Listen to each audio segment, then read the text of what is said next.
pôjde. Skôr ako dostane slovo Jozef Hrdlička, ešte reakcia Marian Kotleba.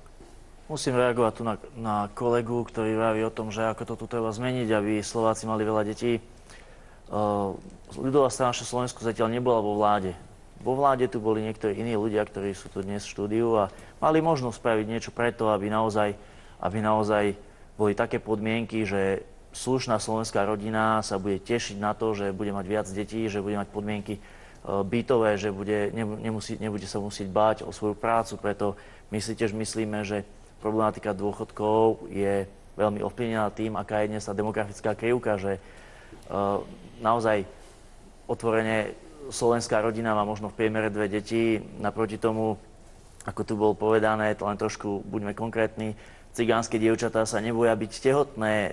Tam je tu naozaj otázka biznisu v dôsledku zle nastavených sociálnych pravidiel. Takže vidíme aj túto cestu. Treba úplne zmeniť sociálne pravidlá tak, aby len tí, ktorí pracujú a ktorí majú chuť žiť a prospievať aktívne pre túto spoločnosť, aby tých štát naozaj podporoval. Nejako dnes, že paraziti sa tu vlastne rozmnožujú na náš úkor a tým pádom je jasné, že ak klesá počet ľudí, ktorí do štátneho rozpočtu svojou prácou a svojimi daňami a odvodmi prispievajú a naopak stúpa počet tých, ktorí z neho len cucajú, tak to nie je udržateľné. Preto musíme zmeniť túto demografickú krivku, potom môžeme rozprávať o tom, že ako upravíme dôchodkový vek.